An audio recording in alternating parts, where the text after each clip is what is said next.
This is a set of instructions of how to speak with the devil, which, as those of you with any sort of brains at all might know, is a moronic proposition on the face of it, one likely to accumulate in any number of thoroughly unpleasant fates.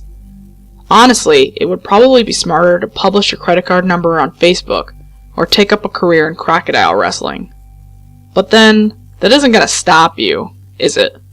Not if you're sincerely interested, at least. Technically, if you do everything just right, there's a fair chance you'll walk away scot-free. And that seems to be reason enough for some people to decide it's a good idea. Especially if you're that fate-tempting, thrill-seeking, scare-junkie type. Or the desperate type. Which brings me to a point of clarification I ought to make. This is not a manual for making any kind of Faustian bargain. You know, the whole sell your soul type deal. Although, if you happen to bring it up in conversation, he certainly wouldn't be one to refuse. Following through with such a foolhardy bargain, however, would necessitate removing some of the protections which you will be putting in place for your conversation, and I don't think I need to spell out for you why that would be a bad idea.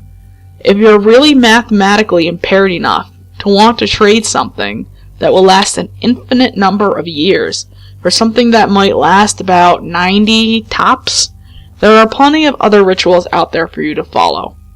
This one, if performed correctly, should only allow the two of you to talk. This, perhaps, begs the question of why exactly you would want to speak to the devil in the first place. Maybe some of you just like the idea of making small talk with an extremely dangerous occult entity, but for the sake of the human race, I hope most of you aren't quite that stupid. Short answer is, he knows things. Things that some of you might have a deep, vested interest in finding out. I mean, he's not all-knowing or anything, much as he might like to pretend otherwise. He's not God, but he's definitely got a supernatural advantage over the knowledge any human would want to obtain. For example, he probably wouldn't be able to predict when the next world war happens, or tell you the cure for cancer, but he could very well be able to predict the winning numbers for tomorrow's 50,000 million Powerball drawing, or tell you what deadly undiagnosed condition might be afflicting one of your loved ones. Of course, the Prince of Darkness doesn't just go around giving out winning lottery numbers to anybody who asks, and trusting any sort of information obtained by a being commonly described as the father of all lies is liable to land you in a worse situation than when you started. However, if you're really dead set on finding out something, and you have exhausted all your other options, there is a way to get accurate information out of the guy. You see, like a lot of villains in popular culture, the devil's got a thing for games and gambling. Of course, the reason he likes them so much is because he almost always wins. Unless you happen to be a fiddler named Johnny, or are being represented by Daniel Webster, you're probably gonna get your ass handed to you.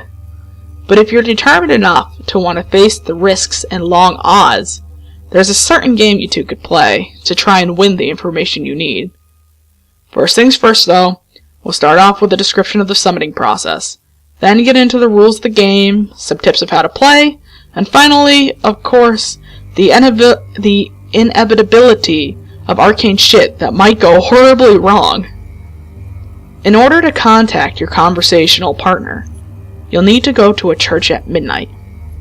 It doesn't matter what kind of church, long or small, old or new, liberal or conservative, just as long as you're sure it will be empty. The last thing you want is for some preacher to walk in on you while you're in the middle of this, for the preacher's well-being as much as your own. The process will probably work best if you try it on a new moon, or a full moon, or Friday the 13th, or Halloween. The actual day is less important than the psychological effect it has on you.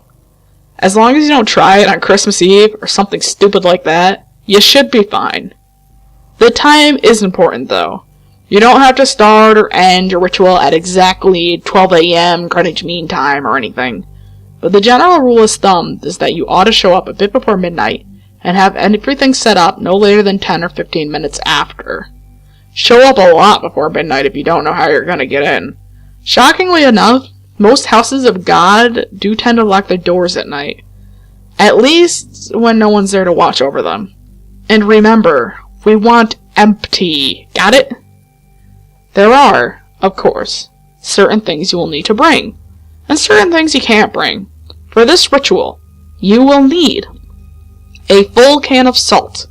You won't need to use it all, but it's always better to have more than you need than to have less. 7 candles, red or white being preferable.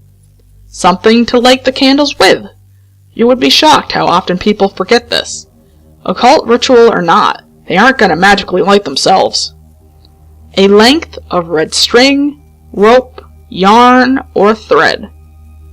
A full-length mirror on the wall. Ideally, you'll want to find one of these already present in the church. They're kind of hard to be lugging around with you during a break-in. However, if there aren't any there, you'll have to bring your own. You might also find it useful to bring some markers, pencils, paper, flashlight, and any sort of tools that might be necessary to secure your entrance into the church. You will not be permitted to bring in any electronic timekeeping devices. This includes all cell phones, smartphones, tablets, e-readers, MP3 players, PDAs, calculators, wristwatch, bucket watches, kitchen timers, hourglasses, etc., etc., etc. Seriously, it's worse than the SAT. If you're one of those people that has your smartphone practically wired into your brain, don't worry about it. You can bring those with you to the church as long as you leave them outside the room in which you're doing the ritual. If you brought a flashlight, which is helpful for finding your way around without attracting unwanted attention, leave that outside too. Also, don't bring any sort of religious paraphernalia to protect you, especially if it pertains to any Arabic religions. And yes, if those gothy black cross earrings you're wearing are hanging right side up, they count. If you have any kind of holy symbols like that with you, the devil will simply refuse to show up. Don't worry, you're not going in totally unprotected. In fact, most of the supplies with you are not for any sort of devil summoning ritual, but for your own protection. Old, superstitious, and folk magic remedies to guard oneself from evil. From what I know of it, the effect's mostly based on the power of belief.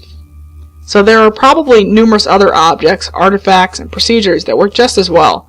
If you'd like the risk of being left helpless at the mercy of the devil in order to test that theory, feel free to experiment.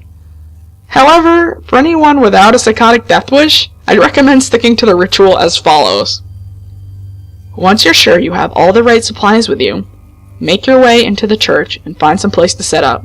It can be anywhere from the main sanctuary where services are held, to a Sunday school classroom, to a walk-in supply closet, as long as you have sufficient amount of open floor space and are certain not to be disturbed. Set up your mirror first. This is where the devil will appear to you when you summon him. As such, you mustn't complete the summoning until you've laid down certain words around it. First, surround the mirror with an unbroken circle of salt. If the mirror is hanging on a wall or a door, lay down the semicircle around it instead. Make sure that the salt touches the wall on both ends, and then wrap your red string around it several times. The color red, especially red string, is symbolic of protection in the folklore of many cultures and religions. This is also why red candles are a good idea. Speaking of candles, set them up around the outside of your circle, or semicircle, of salt, spaced at relative even intervals. No, you don't have to get out a measuring tape and make it exactly perfect, but do at least try to make it look as though it was set up by someone old enough to be trusted with matches. Light the candles in a clockwise fashion, being careful to not disturb the salt. If you break the circle, you'll have to start all over again. Once the candles are lit and burning strongly, your protective wards are complete. You are now ready to proceed to the actual summoning. To do so, you must first get the devil's attention and demonstrate your resolve by performing some sort of sacrilegious act in the holy place. Turning a crucifix or cross upside down is fairly conventional, but it's not the only option. For example, I know of a kid who once fulfilled this requirement by scribbling obnoxious graffiti all over a painting of Jesus hanging in his Sunday school classroom. The nice thing about turning the cross upside down is that once you've finished your encounter, assuming you've survived in one piece, you can just flip it right side up again and no one's the wiser. Sidestepping the relatively minor but irritating risk of having your Sunday school teacher turn into a reenactment of the Spanish Inquisition for the next month and a half. After you've finished doing whatever offensive thing you decide on, shut all the doors in the room and turn off the lights, so that the space is only lit by candles. Face the mirror and stare deeply into it, concentrating on your own desired outcome. There are no incantations, no arcane strings of Latin you have to recite. Just look into the mirror and wish as hard as you can for the devil to appear there. After a few moments of this, when you feel you're ready, close your eyes and count to 10. Then open them.